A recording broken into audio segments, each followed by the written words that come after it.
আসসালামু আলাইকুম। আশা করি সবাই ভালো আছেন। আলহামদুলিল্লাহ আমরাও ভালো আছি। তো আজকে আপনাদের সাথে শেয়ার করবো, দেখেন লোটা শুটকি আর এখানে কাঁঠালের বিচি। তো আমি ছোট্ট একটা আলু ছিল দিলাম, আর হচ্ছে এই তো উপকরণগুলো দেখেন। আমি রসুন কেটে নিয়েছি, পেঁয়াজ কাটা, কাঁচামরিচ, মরিচের গুঁড়া, হলুদের গুঁড়ো, জিরার গুঁড়ো, লবণ, ধনিয়া পাতা, আর হচ্ছে আমি আদা বাটা দেবো। আদা বাটাটা অন্য বক্সে আমি পরে দেওয়ার সময় দেখিয়ে দেবো।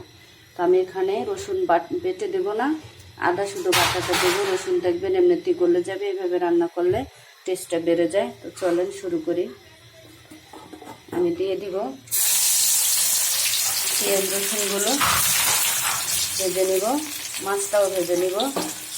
তো আমি কিন্তু মাছটাকে গরম পানি দিয়ে ভালোভাবে ধুয়ে নিচ্ছি, একবারে পরিষ্কার করে 1 ঘন্টা ভিজিয়ে রাখছি, কারণ মাছটা যাতে করে আনাম না থাকে। আমি যতদূর পারবো রান্না করার সময় এভাবে মাছটাকে তুলে গালিয়ে দেবো, কারণ আমার কাছে আনাম মুখে চাবানো করলে আমার কাছে ভালো লাগে না, কারণ শুটকিটা বেশি একটা পছন্দ করি না, হালকা পাতলা একটু ভর্তা খাই। তো আজকে এই কাঁঠালের বিচি দিয়ে এইভাবে একটু রান্না করে খাবো, এই আর কি। তো দেখেন পেঁয়াজ রসুনটা কালার হয়ে আসছে, এখন আমি মাছগুলো দিয়ে দিচ্ছি। মাছগুলো এখানে আমি ভাজা ভাজা করে নেব। বিচিটা আমি না কোনো সেদ্ধ করেছি না কোনো কিছু, আলু যেভাবে ছিলে দেখেন আমি ওইভাবে করে ছিলে নিয়েছি কাঁঠালের বিচিটাকে।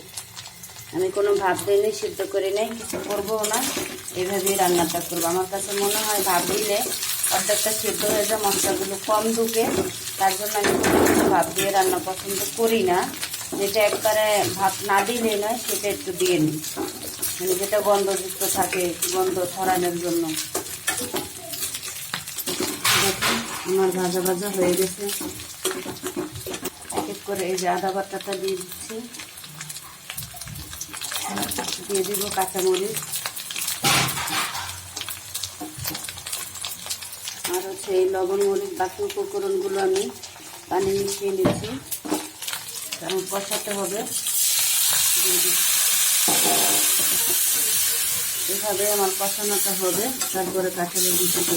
এখন আমার কষানোটা হয়েছে, কালারটা কত সুন্দর হয়েছে, গ্রামটা অনেক সুন্দর। কাঁঠালের বিচিগুলো আমি দিয়ে দেবো, এর মধ্যে নেড়ে চেড়ে বিচিগুলা কষিয়ে নেব। তো দেখেন কালারটা কত সুন্দর হয়েছে। আমার না শুটকিগুলো ভাঙিয়ে দিতে মনে ছিল না, এটা আমি ভেঙে দিচ্ছি। এটা তো পারফেক্ট সেদ্ধ হওয়ার মতো, কারণ 1 ঘন্টা ভিজিয়ে রেখেছিলাম গরম পানি দিয়ে ধুয়ে সুন্দর করে, তার জন্য। তো আমি এভাবে ভেঙে নেব শুটকিগুলো।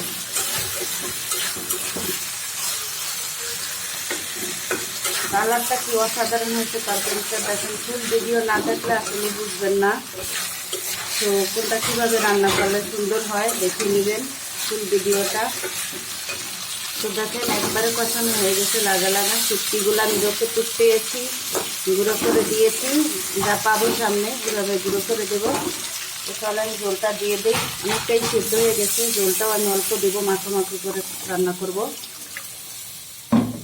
আর কী বলবো আপনাদের, ঘেরানটা এত সুন্দর, মানে এখনই মন চাইতেছে খেয়ে ফেলি, এত সুন্দর একটা ঘ্রাণ।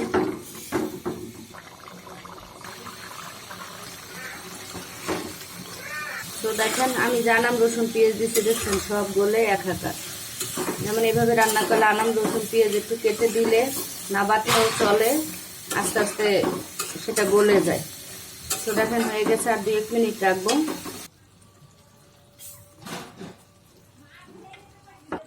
সো দেখেন আমার তরকারিটা হয়ে গেছে। আমার ভিডিওটা ভালো লাগলে আমার চ্যানেলটা সাবস্ক্রাইব করে আমার পাশে থেকে যাবেন, লাইক দিয়ে ফুল ভিডিওটা দেখবেন। আল্লাহ হাফেজ।